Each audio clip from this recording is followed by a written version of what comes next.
The Battle of Midway was fought from June 4th to June 6th, 1942, between the Americans and the Imperial Japanese forces. This is the second time a major naval engagement was fought between carriers and not the big battleships that had dominated the navies for the last 400 years.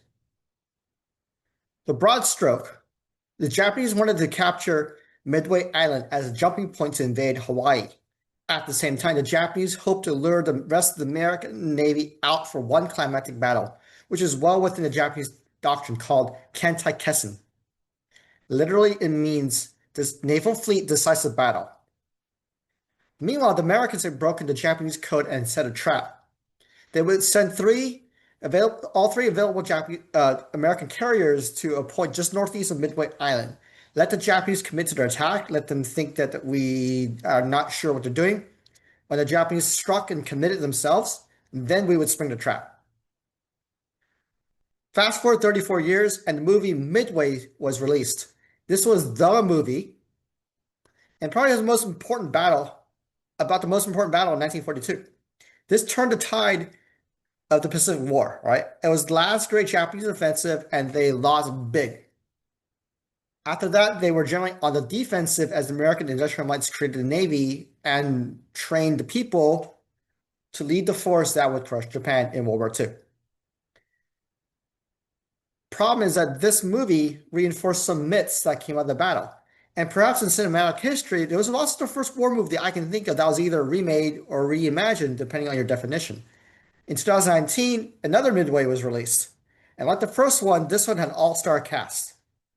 Now, I grew up with the 1976 version, right? It was an all-star cast of the best 70s and 80s actors in the world at that point, like Charlton Heston, Henry Fonda, Robert Mitchum, James Shigeta, and a very young Pat Morita, who was better known as Mr. Miyagi.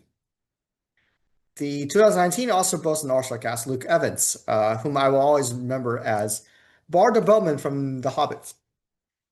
Woody Harrelson, explanation. Dennis Quaid needs an introduction, and Mandy Moore. Okay. And which of the two movies was most historically accurate? Kind of midway between the two stories. So what I'm going to do is I'm going to weave kind of between the narrative, the real events, what really happened, not just the movies, and then also the plot line for the two movies, kind of to show where they diverged from history, but also kind of corrected each other or reinforced certain myths. Let's start with the special effects. In terms of technical accuracy, the 1976 movie was just 100% stunning because it actually included footage from the gun cameras and the cameras from all the ships that were filming the actual events.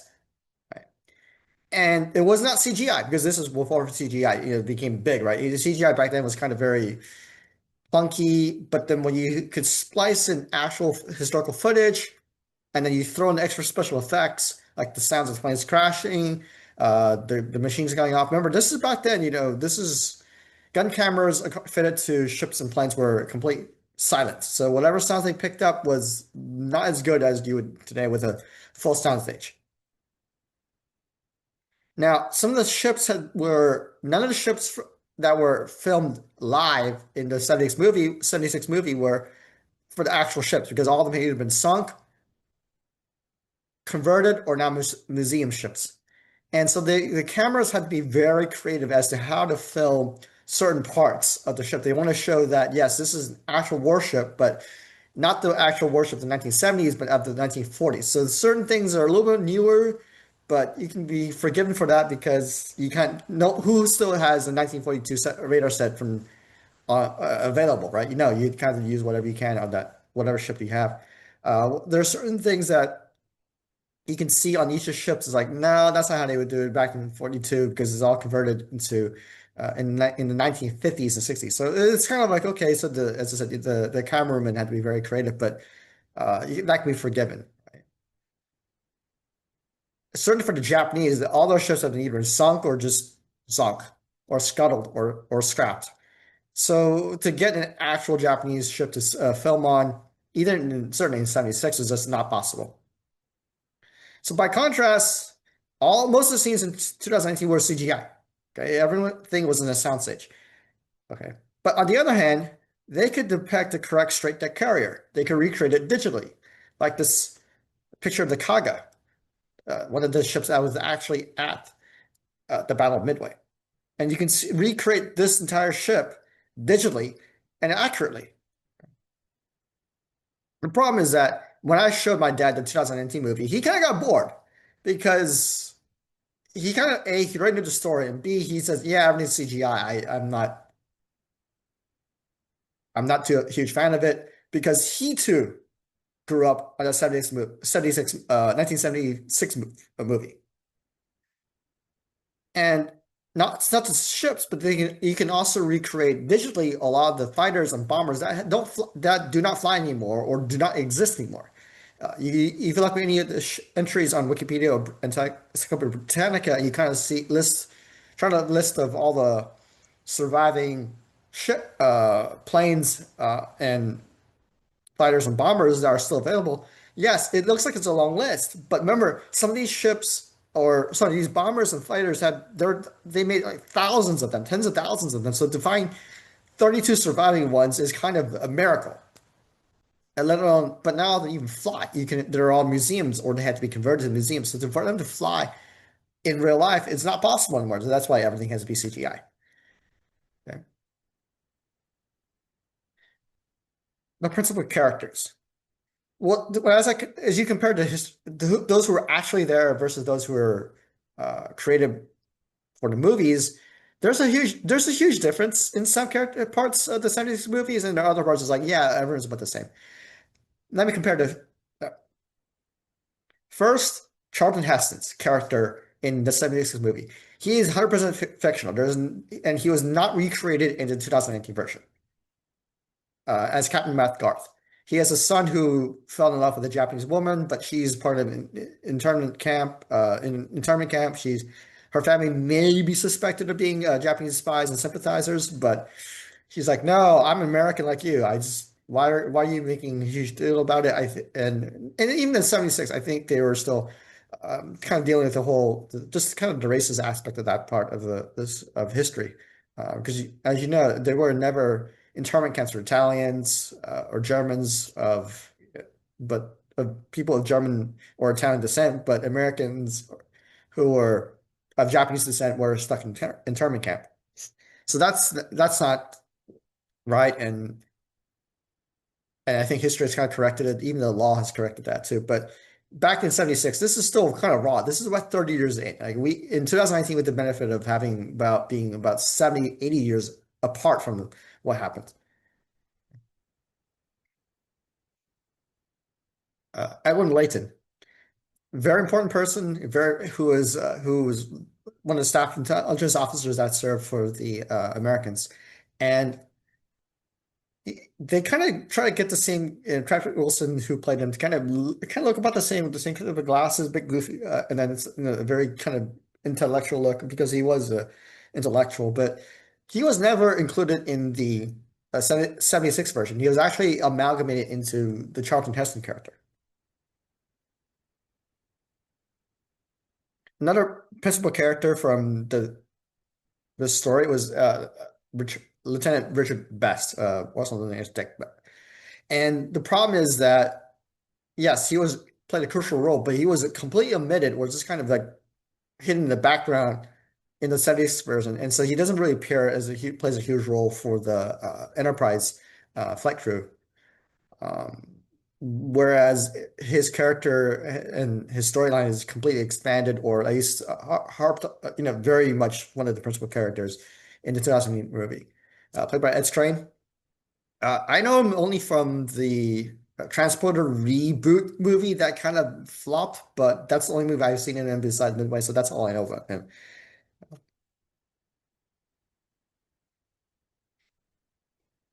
Chester Nimitz, one of the best naval admirals in the United States Navy has ever produced, and he was like the man to win the war in the Pacific. He certainly appears in the both movies. So he's in the 76, he's played by one of kind of my favorite classic actors, Henry Fonda. I've watched some of his other movies and I just really have admire him. But Woody Harrelson, I've seen one or two of his other movies, but now he's the man, and he's in this one, and his portrayal is pretty accurate. So I think I give him props for that. William Halsey, that's another very important naval officer, United States naval officer. Very influential, very talented, very aggressive. That's why he's the bull. Um, Certainly, he appears in both movies because he's just a huge role. But one of the historical things that people don't realize is that just before he got the Battle of Midway, he had to he checked himself in the hospital with a very severe case of dermatitis caused by just the tropics, exposure to the tropics, right? And he hated the hospital. So it was actually one of the most interesting things that the Japanese had kind of built their entire war plans about if Halsey was in command. But when the U.S. had to switch commanders since he was in the hospital, it kind of changed kind of the dynamics. It's kind of how the difference between if you play against an expert pool player versus not an expert one. Right? It's changed the dynamics. Uh, Robert Mitchum is the actor who plays in 76. I've seen some of him in other war movies, and I really like him. Dennis Quaid, I've seen some of his other work, and again, awesome actor.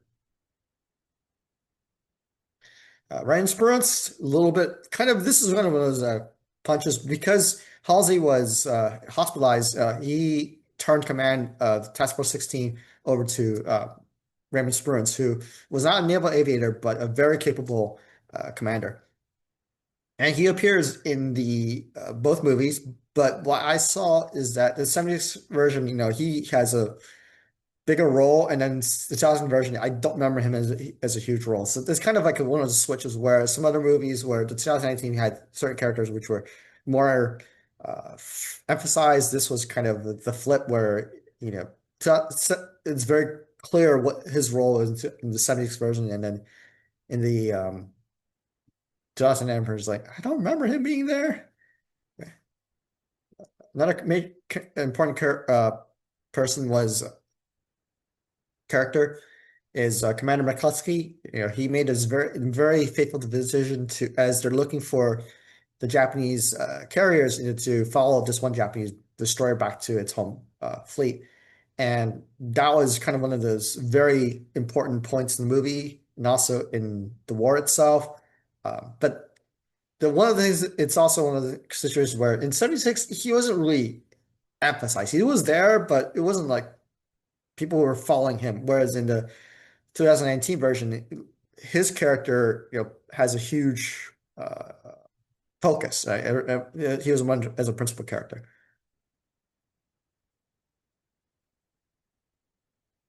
Next is Commander Rochefort. He is commander of the U.S. Navy team that decoded Japanese ciphers, and he was normally very eccentric. Now they kind of played it up in the movies where certainly he just roams around wearing bathrobes and sleeps at the office and has a giant stack of Tums and antacids and aspirin because his job is so stressful. I don't know with Hal Holbrook in the 70s version, he's a little older for a lieutenant commander. He looks almost in his 40s, whereas I think in real life he's closer to, as you can see in the historical picture and also the guy scene, he's a much younger gentleman as opposed to much older. Um, Lastly is Yamamoto, who was the architect of the Midway invasion plan. He did not command the carriers personally, but he was 300 miles to the west in his battleship, the Yamato. The Naguma was the fleet, Vice Admiral Naguma was the actual Japanese carrier commander who fought on the Japanese side. Uh, Obviously, he appears as too well, but how they portray Yamamoto in both movies. It's awesome. I may not know all the Japanese actors, but I do know that they did a very good job portraying a brilliant strategist who comes up with a plan that may be too complicated, but he was confident of victory. There's certain a lot of minor characters I won't go into because there's just so many other, this person here, this person there, okay. But there's some key differences. First of all, in the 76 movies, a lot of the key squadron commanders and attacks on Japanese were actually, you can see them, right? You can see the Enterprise attack, the Hornet attack, um, the Yorktown attack. And it's kind of cool because you can see it's the whole battle. By contrast, in the 2000 movie, most of the characters that you follow are on the USS Enterprise. Why? I don't know. I mean, in terms of there are different ways to kind of just that, justify that, judge that. I certainly you'd say that because the Enterprise is so famous as the most decorated ship, naturally you want to follow the people on there but then also more all the key characters were on the Enterprise anyway. Okay. And then, when back when the History Channel still had history, one of the best shows was called Battle 360, which covered the battle history of the USS Enterprise. And it certainly kept the Enterprise as a household name that became so synonymous with the US Navy and Star Trek. But that's the fame. That's because that ship was so famous, right? And after comparing the two movies, I kind of get the 2018 movie more points for using a lot more historical characters and using less fictional characters. Starting point. Well, before you start the story, the Battle of Midway, there are plenty of great books out there, and they can tell you when they would start the story. They would say, because the Japanese planned of back in April or even March, they came out with this, and then blah, blah, blah. And then before you know it, it'll go through all of April, May, and those pivotal 3 days in June, and then kind of the aftermath. That's a history book. But if you have only 2.5 hours to tell a story, you got to pick a very good starting point. In the 76 version, it begins with the Doolittle raid. And I won't go into that one too, because there's another story about the Doolittle raid. But that was seen as the catalyst, or the storytelling was that was the catalyst to start the Japanese to come up with their offensive plans to trap the American carriers in a decisive battle. Okay, fine. That's the 76 version. 2019, the movie starts a full decade before, in the 1930s, when it was a happier time when Lieutenant Commander Edwin Layton, maybe he wasn't a full commander then, or lieutenant commander then, maybe just a lieutenant. He actually and Yamamoto kind of met at a dinner party hosted in the United States.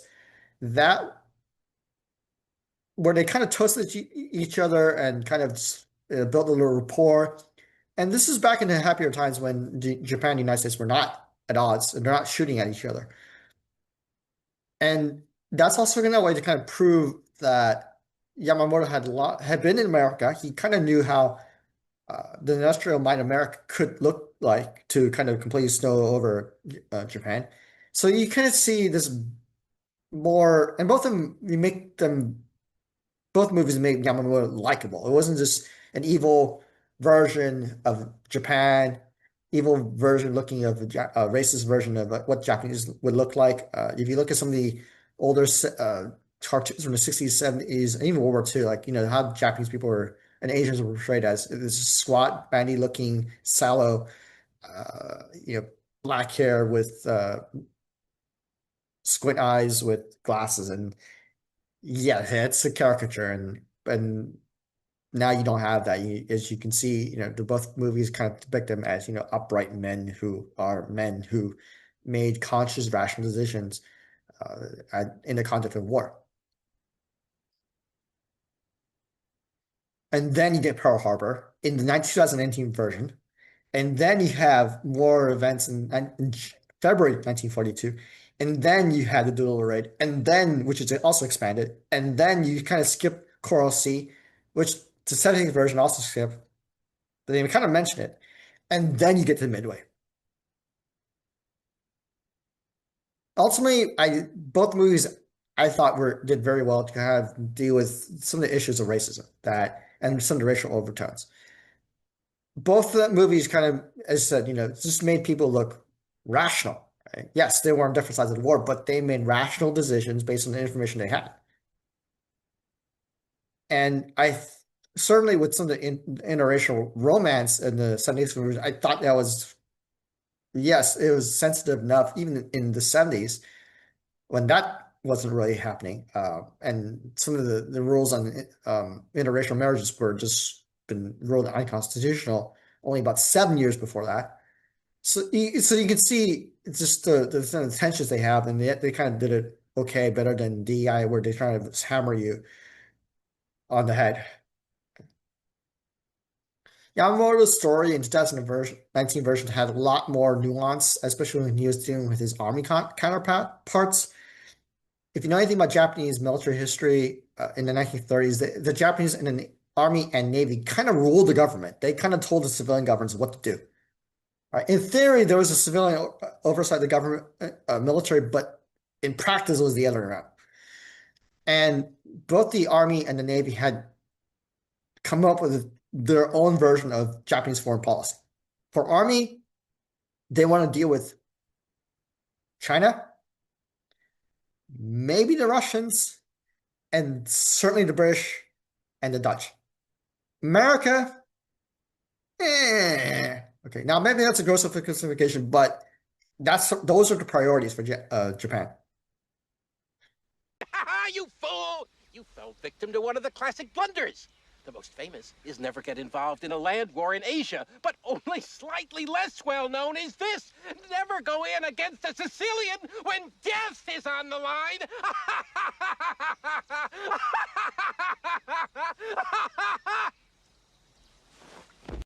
For at least for the Japanese army. For Japanese Navy, it's United States, Britain, Dutch, or Holland, okay, because they need to control the Dutch East Indies. China, okay. Russia, not in the picture.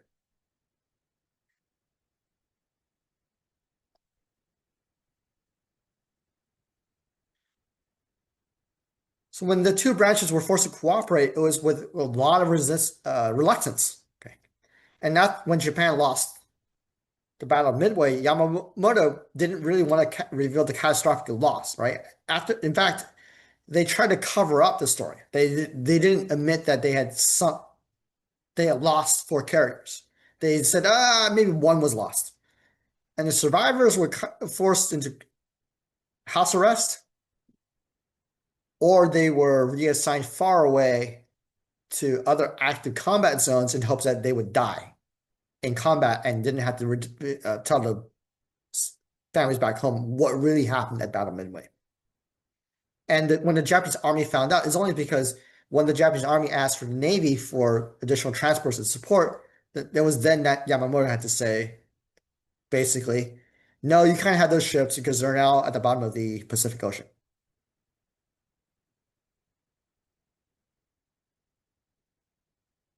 One of the things that the 76 version relied on was a lot of primarily a lot of American sources, but there are only two Japanese sources. Okay, one was written by Commander Fuchida and the Nagumo Report. As its name implies, the Nagumo Report came from Vice Admiral Nagumo. Okay. And both of them, all the questions, and even as early as 1955, because that's when the Fuchida Report came out, was a question of why did the Japanese lose so badly? Remember, Japan had major advantages. They had 4 carriers, right? And not just 4 carriers, but they had highly experienced air crews who knew what they're doing, which is very important. And then the Zero fighter was one of the best fighters in 1942. It would top anything the United States had at that time. So why did you lose that battle? Now, Fuchida's account and the Naguma report were trying to exactly do that answer those questions. The problem is that, well, there are a lot of problems with the two. First of all, some of them were contradictory. Some of them, what Fuchida would say something that everyone accepted as gospel truth, and the Naguma report come out and say, "Oh, this is what really happened," but they didn't mesh, right? It was just kind of it used, that can't be true. You're true. I don't know.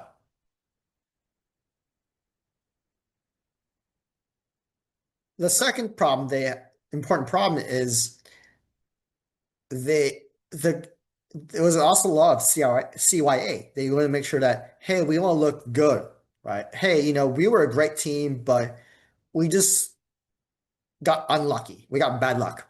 We're almost about to attack, and then when you attacked, and suddenly that was it.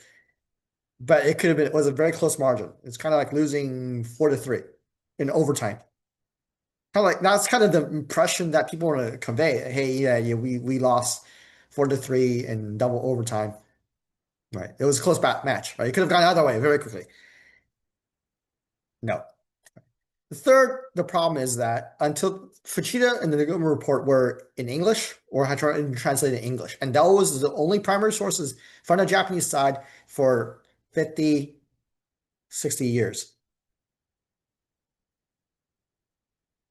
Meanwhile, don't forget, this is the Fuchida report and the Naguma came out very close to the end of not that long after World War II. So a lot of people are still alive that could testify or correct it. But for whatever reason, they said, no, this is exactly what happened, even though we know it's wrong.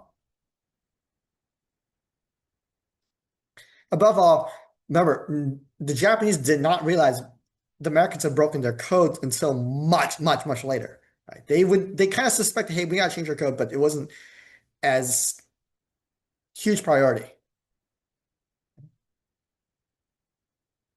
And therefore, a lot of these myths and stories were found in this one.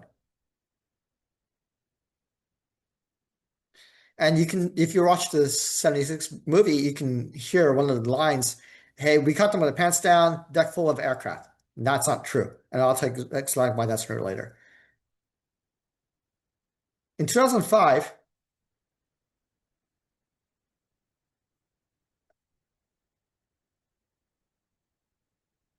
so this is a picture of Fujita, right? In 2005, Jonathan Parshall, which is shown here, and his partner, his co-author, Anthony Tolley, wrote the book Shattered Sword. This one reveals Fujita's report was wrong. Right? Why did it change? What happened? Because Fujita's book has been, and the Google report were accepted as gospel truth. Well, first of all, another historian found the actual deck logs of the Japanese Navy and translated those into English. And so this is the value of having great primary sources that were independent of eyewitnesses. We know we can prove scientifically that eyewitness testimony is susceptible to suggestion. You can gaslight someone into saying that they saw something even though they didn't see it. And deck logs are notations of major events. For example, 0428, we launched 30 fighters and bombers. You can't lie that. That can't be a lie. 0630, course change. 0805, enemy plane sighted. 0928, recovered 23 fighters and bombers. 0935, refueling begins. 0940, more enemy fighters, course change. Okay, stuff like that people note in their course in the books. They don't lie. That can't be a lie. So because of that, we should recount and this do not match up. And that's why this one corrected a lot of it. This one actually was based a lot more on the research from John from Shattered Sword and all the research that came out after that. let's talk carrier operation in layman terms. This is where the historical narrative, such as the deck logs versus Vegeta's report versus the two movies, get in trouble. Okay. On a straight deck carrier like this, you can only do three things out, but only one at once. Pick one. You can't do all three at the same time. Not like today, where today with angle flight deck, you can have some people you can some part of the carrier you can just do launching planes. You don't have to worry about recovery. And another part you can do recovery and then do a lot of what they call spotting. And then, but with this one, you cannot. What is spotting? Spotting is basically the process where the aircraft is serviced. Like, you refuel, you arm, you make other repairs. And these steps are highly choreographed. You have to move the plane into position for it to work on. Bring out the bombs and torpedoes, add the ammo to the guns, tank up the plane, move the plane away and take it to service elevator, and then repeat for the next 30, 40 planes that you didn't launch. And it can take a while to do this because you have to do it very safely. You don't want to have a 2,000-pound bomb rolling down the deck. And on the day of the battle, the Japanese carriers were actually under constant attack for about full 2 hours.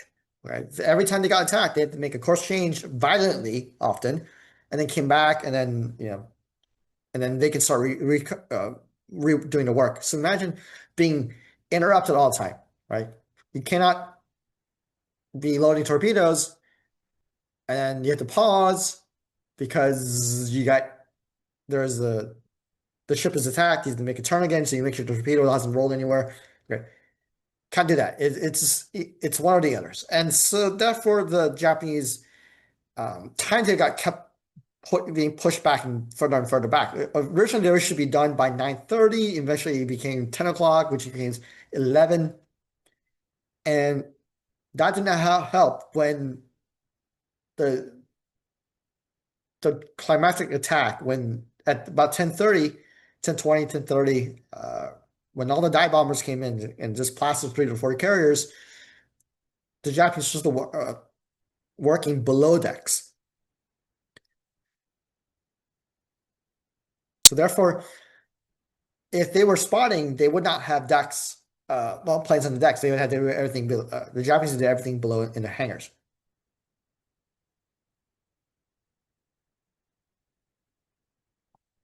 And finally, there's another element is the missing submarine.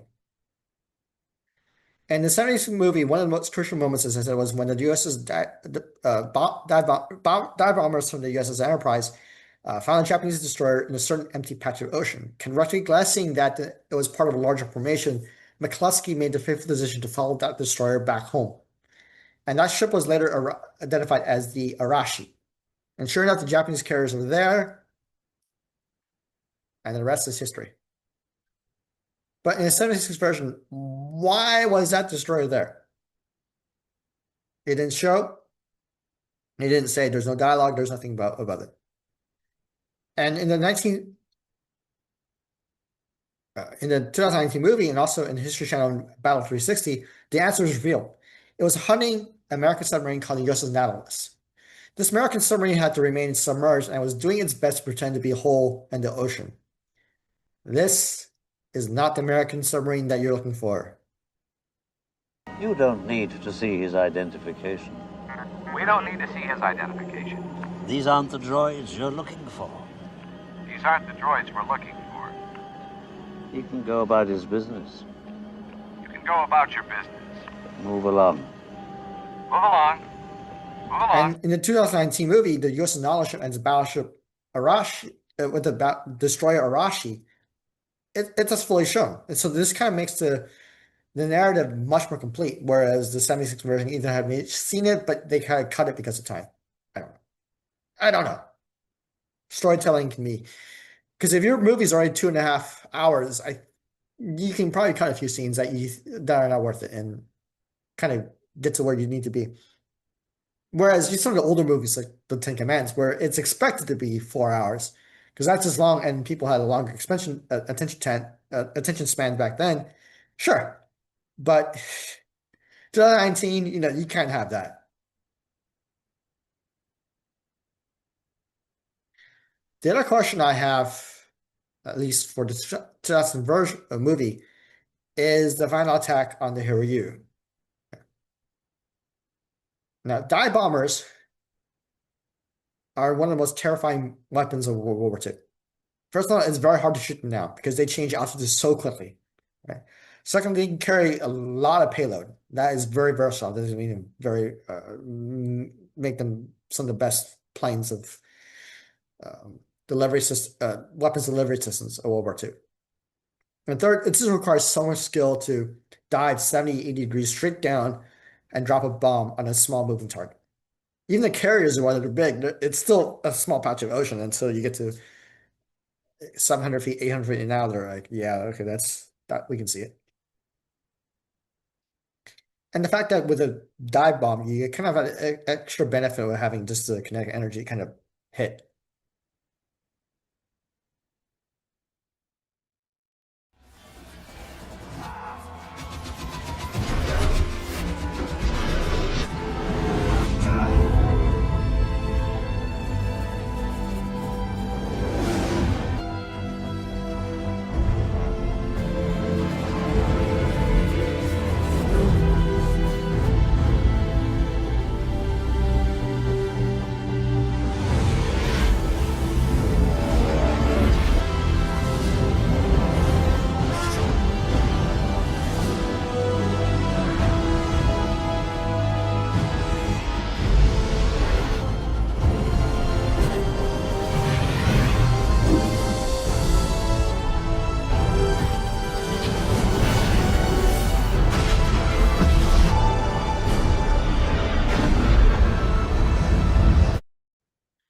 Now, in the 2009 movie, Dick Best is shown as one of the best dive bomber pilots and squadron leaders on the Enterprise.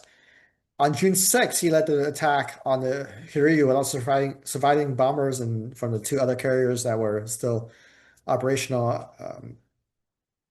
As American dive bombers made the terminal attack run, it showed them much shallower. And then the bomb just glides down like this, relays like this, and the bomb explodes, and then Lieutenant Best's plane flees in the distance, heavily damaged.